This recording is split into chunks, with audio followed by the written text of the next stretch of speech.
Sa inyo mga kapatid. At sa ngayon, gagawa tayo ng reacting na try not to scare you. So, yun. Edit ko lang. This most haunted of schools, security surveillance cameras are to thank for the eerie recording of the paranormal events at the high school in Pocatello, Idaho. Paranormal activity was caught in full effect during a school holiday, with everything from spastic lights flickering to a creepy grayish ghoul standing in the midst. The utterly frightening event was reported in the Idaho State Journal. The report stated that the lights began to flash sporadically, while a figure transitioned from a sitting position against a wall to the bathroom, only to come out of the bathroom shortly later and trapeze down the hallway out of view of the security camera. This wasn't the first paranormal encounter at Pokey.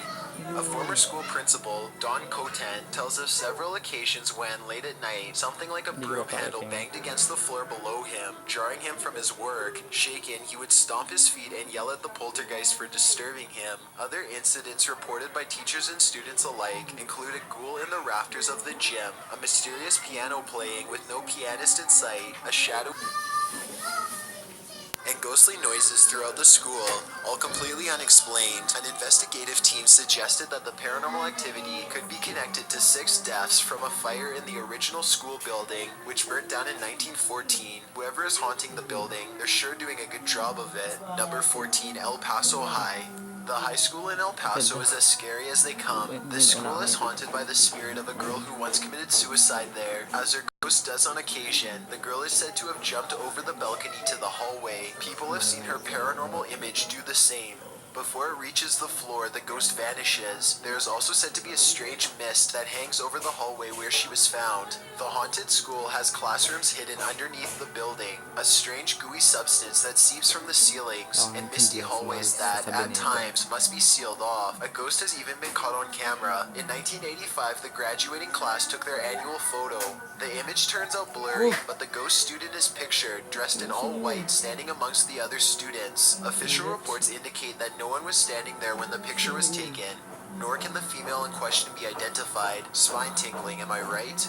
Number 13, Carl Schurz High School. Constructed in the early 1900s, Carl Schurz High School holds a lot of history, and most of it's scary.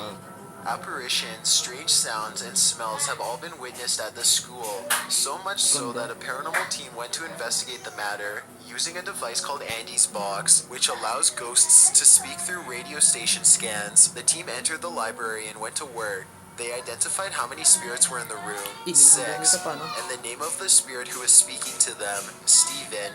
Andy's Box works a little like a Ouija board, and interpreted the spirits as they began to grow angry. The energy in the room altered severely. It now seemed threatening. Steven told the investigative team that he was sick and hot. They asked if the spirit wanted to tell the crew anything. In response, the spirit screamed, "I'll kill you." Though the encounter didn't end happily, no one was harmed. Being that expletives aren't allowed on most mainstream radio stations, we can all be sure that it was a real ghost to which the crew was speaking. Number 12, Residential School. In April 2011, a paranormal team was sent to a residential school to investigate some alleged paranormal activity that had occurred there. One of the investigators on the scene was setting up equipment when she experienced one of the scariest experiences of her life. On the 4th floor of the school in the dorm where the schoolboys resided, the investigator was already feeling her spidey senses tingling as she helped install security camera DVR cables from the window of one bedroom to the part of the school that her team had designated home base. To set the scene, it was a bright, beautiful day, and the investigative team, as well as members of another team, were standing outside photographing the school and assisting in the cable installation. The investigator in question was the only one inside the building. As she fed the cable outside, she heard a window bang shut in another room and footsteps approaching the room she occupied. "Who's there?" she demanded as the unknown approached. A male voice mumbled as he drew closer to the doorway, and then the door, which stood ajar, creaked slowly closed. She screeched in panic. She knew the history of the ghost that is said to have haunted the residential school, the ghost of a man who used to torture and kill the schoolboys who lived there. For a moment she considered jumping out of the 4th-story window, but before it came to that, her team rushed in to save her. The residential school had seen some ugly things, so who knows what evil could have possessed her had her team not been on the ground to come to her aid. Number 11, St. Michael's Institution. This renowned school is a gem of Ipoh, Malaysia, but it has had a terrible history. The school was built in 1912 and was once home to the Japanese secret police. Not only was the school their headquarters and a food storage facility, but it was also For the video, if you like this, like mo na yan. Kasi wala na magbayad yan, like mo na lang. At saka pindutin nyo yung subscribe. Para dumami yung mga ano ko. Bye.